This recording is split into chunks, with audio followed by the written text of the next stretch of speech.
Hello, everyone. You stand on a frozen plain as the last light of the day slips behind distant mountains. The wind whistles across the open land, carrying tiny grains of ice that sting every patch of exposed skin. Beneath your bare feet, the ground feels as hard as stone. Every step sends a sharp ache through your body. Nearby, a fire crackles softly, filling the air with the smell of smoke, damp earth, and animal fat. Around the flames, members of your small group wrap themselves in rough animal hides. They are not trying to look impressive. They are simply trying to survive until sunrise. One child presses closer to an elder, whose weathered hands carefully tighten strips of hide around the child's feet. Somewhere beyond the darkness, wolves begin to howl. Tomorrow, your group will travel again across sharp rocks, frozen rivers, and endless plains. Tonight, those simple pieces of fur may decide who lives long enough to see another dawn. It is tempting to imagine that clothing began as a simple response to cold weather. Yet archaeological evidence and modern research suggest the story may have been far more complex. Clothing and footwear could have become some of humanity's earliest survival technologies, allowing our ancestors not only to endure unfamiliar environments, but also to reshape the limits of where humans could live. The real story begins long before the first stitched garment ever existed. For millions of years, human ancestors lived without tailored clothing. Early species, such as Australopithecus and later Homo erectus, spent much of their lives in relatively warm parts of Africa, where thick layers of fur gradually became less necessary. Many researchers believe that, as humans evolved to become endurance walkers and runners, reducing body hair helped release heat more efficiently during long periods of activity under the African sun. Sweating became one of humanity's greatest biological advantages, allowing our ancestors to remain active while many predators needed to rest in the shade. At first glance, this sounds like the end of the story. Lose your fur, stay cool, hunt longer, survive better. But something didn't quite fit. A body that performs brilliantly beneath the tropical sun becomes dangerously vulnerable when temperatures begin to fall. A creature designed to cool itself quickly also loses heat remarkably fast. Evolution had solved one problem while quietly creating another. This contradiction may have remained insignificant for thousands of generations. Then the world itself began to change. Over the past several 100,000 years, Earth's climate shifted repeatedly between warmer and colder periods. Massive ice sheets expanded across much of the northern hemisphere before retreating again. These ice age cycles transformed landscapes across Europe and Asia, replacing forests with open grasslands and frozen steppes during colder phases. As groups of Homo species gradually explored beyond Africa, they entered environments unlike anything their ancestors had previously experienced. Cold itself was only part of the challenge. Strong winds stripped away body heat. Snow reflected sunlight into tired eyes. Frozen ground cut exposed feet. Nights became dramatically longer. Even carrying food across icy terrain became physically exhausting. Every kilometer demanded more energy simply to remain warm. Here is where many people imagine someone suddenly inventing clothing, as though one brilliant individual looked at an animal hide and thought, "I'll wear that." Reality was almost certainly much slower. Some researchers believe the earliest coverings may have been incredibly simple. Fresh animal skins thrown over the shoulders, large leaves, bundles of grasses, pieces of bark. None of these materials survive well over tens of thousands of years, which explains one of archaeology's greatest frustrations.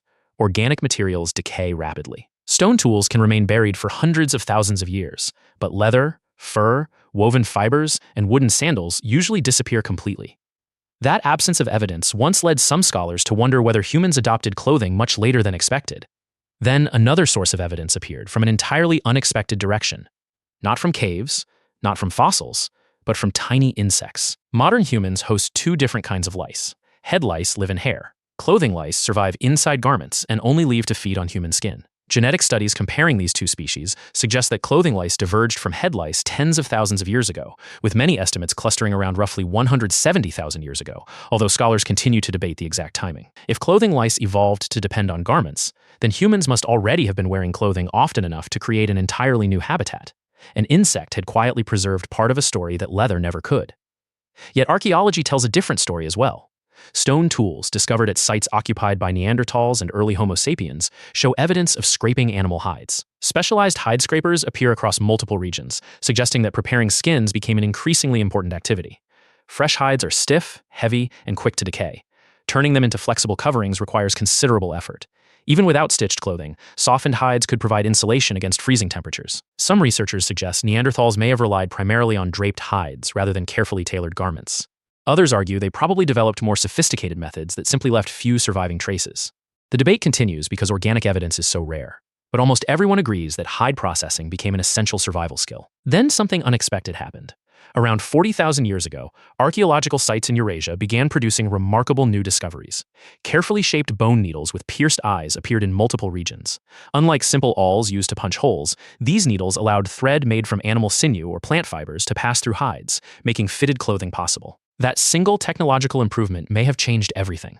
Loose hides trap warmth, but tailored clothing traps warmth far more effectively. Sleeves reduce heat loss. Leg coverings protect muscles during long walks. Layered garments create insulating pockets of air. Suddenly, humans were no longer relying entirely on biology to survive changing climates. They had begun using technology to compensate for biological limitations. And if clothing could transform the human body into something better adapted for winter, one remarkable question naturally follows. Why did our ancestors wait even longer before deciding that their feet deserved the same protection? However, that wasn't the end of the story. Protecting the body was only half the battle. Every journey, every hunt, every migration still depended on two fragile parts of the human body that had evolved for the warm landscapes of Africa: bare feet. And those feet were about to become one of humanity's greatest survival challenges. For millions of years, walking barefoot was perfectly normal. Early humans crossed dusty savannas, climbed rocky hills, and followed rivers without anything separating their skin from the ground. The human foot itself is a remarkable piece of natural engineering. With more than 24 bones, numerous joints, powerful ligaments, and thick layers of skin, it can absorb impact, maintain balance, and adapt to uneven terrain better than almost any artificial design. In warm climates, going barefoot even offered advantages.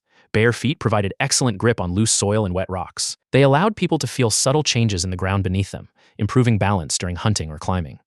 Unlike many animals, humans could also sweat through their feet, helping regulate body temperature during long walks. For a long time, nature's design was enough. But as human groups spread farther into Europe, Central Asia, and eventually northern regions, the environment changed faster than evolution could respond. Frozen ground did not simply feel cold. It slowly stole heat from the body with every step. Sharp stones sliced through cracked skin. Jagged ice could tear open deep wounds. Hidden thorns became dangerous infections. Crossing mountain passes meant walking over loose rock for hours, sometimes carrying heavy meat, firewood, or children. Suddenly, the strongest hunters could be stopped by something as simple as an injured foot. Unlike modern medicine, prehistoric communities had few ways to treat severe foot injuries. A broken ankle or an infected cut could prevent someone from traveling with the group. Falling behind often meant losing access to food, warmth, and protection. In small hunter-gatherer bands, every healthy adult mattered. An injury to one individual affected the survival of everyone. This is where everything changes. Instead of asking why ancient humans invented shoes, archaeologists often ask a different question. What kind of evidence would shoes actually leave behind? Leather rots. Plant fibers decay. Wood disappears. Unlike stone tools, prehistoric footwear almost never survives for tens of thousands of years. That is why archaeologists often rely on indirect evidence. One of the most fascinating clues comes from the human skeleton itself. Research comparing ancient human foot bones suggests that around 40,000 years ago, some populations began showing changes consistent with regular footwear use. The smaller toe bones of certain Upper Paleolithic skeletons appear less robust than those of earlier humans. Some researchers have proposed that wearing shoes reduced the mechanical stress placed on the toes during walking, causing subtle anatomical differences over many generations. Others caution that multiple factors may explain these changes, and the debate continues. But the possibility is intriguing because the bones may preserve evidence that the shoes themselves could not. Even more compelling are prehistoric footprints. At sites across the world, preserved footprints allow archaeologists to see exactly how ancient humans moved across landscapes. Most famous are the much older footprints at Laetoli in Tanzania, created by early human ancestors nearly 3.5 million years ago. Those individuals were unquestionably barefoot. Their toes spread naturally with every step, gripping the volcanic ash beneath them. Thousands of generations later, footprints from younger archaeological sites reveal a more complicated picture. Most still appear barefoot, suggesting that footwear was probably not worn all the time. Instead, some researchers believe ancient shoes were seasonal tools rather than permanent clothing. Imagine carrying footwear only during winter migrations, mountain crossings, or hunts across frozen ground. During warmer months, going barefoot would still make practical sense. Shoes required valuable materials, took time to produce, and eventually wore out. Wearing them unnecessarily would have been wasteful. That practical approach fits remarkably well with what we know about hunter-gatherer societies. Nothing was made without purpose. Nothing was carried without reason. Every object had to justify its weight. Here's the surprising part. The earliest footwear may not have been designed primarily to protect people from cold temperatures. Cold certainly mattered, but the ground itself may have been the greater enemy. Think about what ancient hunters faced every day. Jagged volcanic rock, thorn-covered grasslands, frozen riverbanks, sharp animal bones left behind after butchering, hidden splinters from broken branches. Even hot desert sand could burn exposed skin during the hottest hours of the day. A simple sole made from thick hide could reduce many of these dangers. Some researchers also suggest that footwear may have helped protect against parasites. Walking barefoot through damp environments exposed people to cuts, infections, and organisms living in soil. Although direct archaeological evidence remains limited, reducing injuries alone would have provided an enormous survival advantage. Yet shoes offered something even more valuable than protection. They expanded possibility. A hunting party could travel farther before becoming exhausted. Families could migrate across unfamiliar terrain with fewer injuries. Trade routes could extend over rough landscapes. Exploration became less risky because the human body itself became more resilient. In a sense, shoes were not merely coverings for the feet, they were extensions of the human body. This pattern appears again and again throughout human history. Whenever biology reached its limits, technology quietly stepped forward. Fire replaced thick fur during freezing nights. Spears extended the reach of human arms. Clothing replaced lost body hair. Footwear replaced skin that had never evolved for endless journeys across ice and stone. Then something unexpected happened. As clothing and footwear became more sophisticated, they began influencing not only where humans could travel, but how they lived together. Sewing, repairing, preparing hides, and creating fitted garments demanded patience, planning, and cooperation. These were no longer simple survival tools. They were becoming part of culture itself. And that raises an even deeper question. If clothing and shoes began as practical inventions, when did they stop being just tools and start becoming something that expressed who we were? Yet archaeology tells a different story. Once humans learned how to protect themselves from the environment, clothing and footwear began changing something even more remarkable than survival. They began changing society itself. What started as technology slowly became culture, and that transformation may have been one of the quietest revolutions in human history. Imagine watching a small hunting camp at the end of winter. A successful hunt has provided several large animal hides. At first glance, everyone seems to have the same task, turning raw skin into something useful. But if you look closer, every person is doing something different. One individual carefully scrapes fat from the inside of a hide with a stone scraper. Another stretches the skin over wooden stakes so it dries evenly. Nearby, someone softens stiff leather by rubbing it with animal brains or fat, techniques that many traditional societies continued to use until recent centuries. Across the fire, another person twists long strands of animal sinew into thread. Finally, someone with extraordinary patience stitches small pieces together using a finely carved bone needle. No single person invented clothing alone. Instead, clothing became the result of cooperation. This may sound obvious today, but in prehistoric societies, cooperation itself was one of humanity's greatest advantages. A sharpened spear could be made by one skilled individual. A complete set of warm winter clothing often required many different tasks performed over days or even weeks. Hunting the animal was only the beginning. Preparing hides demanded knowledge. Drying required timing. Softening required experience. Sewing required precision. The final garment represented not just materials, but accumulated human knowledge. That knowledge became something every generation could pass to the next. Unlike fur, which evolution provides automatically, clothing had to be taught. A child had to learn which hides stayed flexible in winter, which animal tendons made the strongest thread, how to repair a torn seam before it became dangerous, which furs trapped warmth best. These were cultural skills rather than biological instincts, and culture can evolve far faster than DNA. This may explain one of the greatest strengths of Homo sapiens. Genetic evolution takes thousands of generations. Cultural evolution can happen within a single lifetime. When one group discovered a better way to stitch sleeves or waterproof hides, that idea could spread through families, neighboring groups, and eventually entire regions without anyone waiting for evolution to catch up. Here is where another remarkable discovery enters the story. Around 40,000 years ago, Upper Paleolithic archaeological sites across Eurasia began yielding finely crafted bone needles with carefully drilled eyes. Unlike simple awls used only to punch holes, these needles allowed thread to pass through leather with remarkable accuracy. The difference may seem small. In reality, it changed almost everything. Loose animal skins draped over the shoulders leave large gaps where warm air escapes. Wind easily blows beneath them. Snow slips inside. During movement, heavy hides shift constantly. Tailored clothing solves those problems. Sleeves wrap tightly around the arms. Leg coverings reduce heat loss. Separate layers trap pockets of insulating air. Hoods protect the ears and neck. Mittens preserve the dexterity of frozen fingers. Instead of merely surviving cold weather, humans could now move efficiently through it. Some researchers believe this improvement helped Homo sapiens expand rapidly into regions that earlier populations found difficult to occupy year-round. Archaeological evidence suggests that by roughly 45,000 years ago, modern humans had spread widely across Europe, and within several thousand years, they occupied environments stretching deep into northern Eurasia.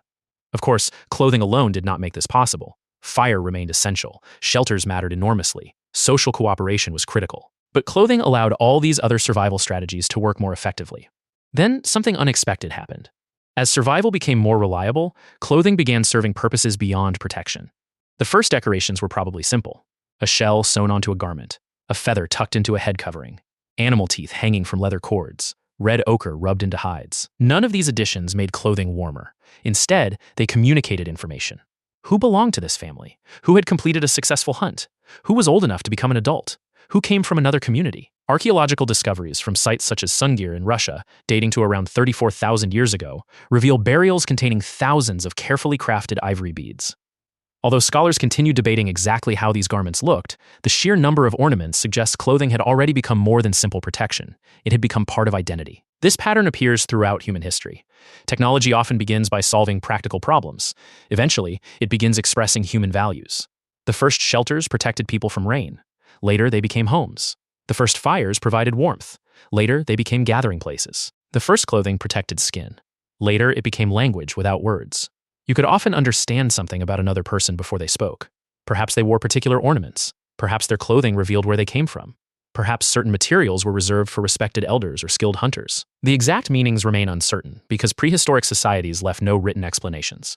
Archaeologists must reconstruct these possibilities from artifacts, burials, and comparisons with later traditional cultures. Some interpretations remain debated, but together they suggest that clothing had entered an entirely new chapter. It was no longer changing only the body. It was changing relationships. It encouraged craftsmanship. It preserved traditions. It strengthened group identity. It connected generations through shared knowledge. In many ways, every stitch carried a memory from someone who came before. Here's the surprising part. When people think about humanity's greatest inventions, they usually imagine the wheel, agriculture, writing, or metal tools. Yet clothing may deserve a place beside all of them. Without reliable garments, surviving long Ice Age winters would have been far more difficult. Without footwear, long-distance migrations would have carried far greater risks. Without sewing, many northern environments might have remained inaccessible for much longer. One invention quietly expanded the map of where humans could live. And once humans could survive almost anywhere, an extraordinary future became possible. Soon, our ancestors would reach frozen tundras, towering mountain ranges, remote islands, and eventually nearly every continent on Earth. But perhaps the greatest legacy of clothing was not that it covered the human body. Perhaps it revealed something even deeper about the human mind. Because the moment we stopped relying only on nature, we began redesigning ourselves. And that brings us back to the freezing night where our story first began. Because one final question still remains. Was clothing simply humanity's first shield against nature? Or was it the invention that truly made us human? The fire is burning lower now. The same child sitting beside the flames has finally fallen asleep, wrapped tightly in a carefully stitched hide. Outside the circle of light, the wind still howls across the frozen landscape exactly as it did at the beginning of our story. The cold has not become kinder. The wolves have not disappeared. Nature has not changed at all. The only thing that has changed is humanity. When we look back across tens of thousands of years, it is easy to think of clothing and shoes as ordinary objects. We barely notice them today. Every morning we put them on without a second thought. Yet for our ancestors, these were among the most important technologies ever created. Not because they were beautiful, but because they expanded the boundaries of what a human life could become. Throughout this journey, one pattern has appeared again and again. Human evolution did not stop when our bodies evolved. It continued through our ideas. Losing much of our body hair may have helped our ancestors survive the hot African savannas by cooling themselves more efficiently during long-distance movement. But that same biological advantage also made them vulnerable when they entered colder regions. Evolution had opened one door while quietly closing another. Instead of waiting hundreds of thousands of years for thicker fur to evolve again, humans found a different solution. They invented one. That decision may have changed the entire direction of our species.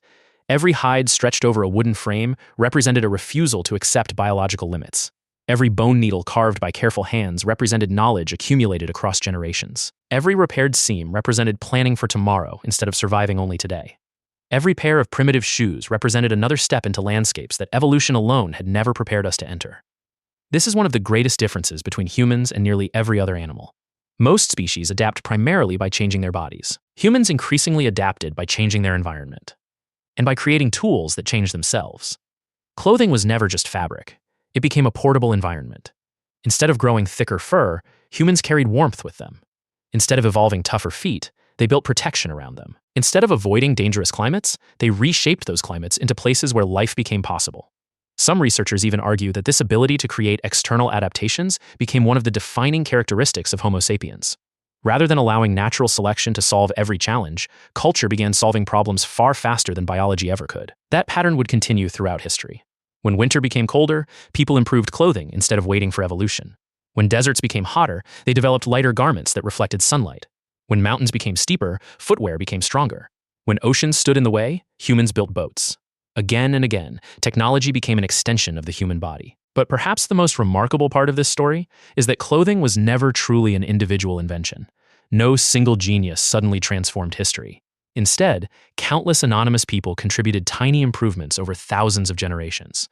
Someone discovered a better way to scrape hides. Someone learned how to soften leather without cracking it. Someone realized that sinew made stronger thread than plant fibers. Someone carved a finer needle. Someone stitched a sleeve differently. Someone taught a child. That child taught another generation. Innovation did not arrive in one dramatic moment. It accumulated, one careful improvement at a time. Archaeology rarely preserves those individuals. We know the stone tools they left behind. We discover the needles they carved. We uncover footprints frozen in ancient mud. Occasionally, we find beads that once decorated forgotten garments. But the names of the people who made these discoveries have disappeared forever. Ironically, some of humanity's greatest inventors are also the ones history can never remember. Yet their legacy surrounds us every single day. The jacket hanging by your door. The shoes beneath your feet. The gloves you wear in winter. Even the backpack resting on your shoulder follows the same principle first explored by prehistoric people, using technology to extend what the human body can do. The materials have changed. Animal hides became woven fibers. Bone needles became steel machines. Leather soles became rubber and advanced polymers. But the underlying idea remains exactly the same. Humans survive, not because we are the strongest animals, not because we are the fastest, not because we possess the sharpest claws or the thickest fur. We survive because we imagine solutions before evolution provides them. That may explain why our species eventually reached Arctic tundras, tropical rainforests, deserts, high mountains, isolated islands, and nearly every corner of the planet. Long before skyscrapers, satellites, or computers, one quiet invention had already begun rewriting the map of human possibility. And perhaps that is the greatest irony of all. When people ask why ancient humans invented clothing and shoes, they often expect a simple answer: to stay warm, to protect their feet. Those answers are true, but only partly. The deeper answer is that clothing and footwear allowed humans to stop depending entirely on the bodies they were born with. They became the first everyday technologies that transformed biology into choice.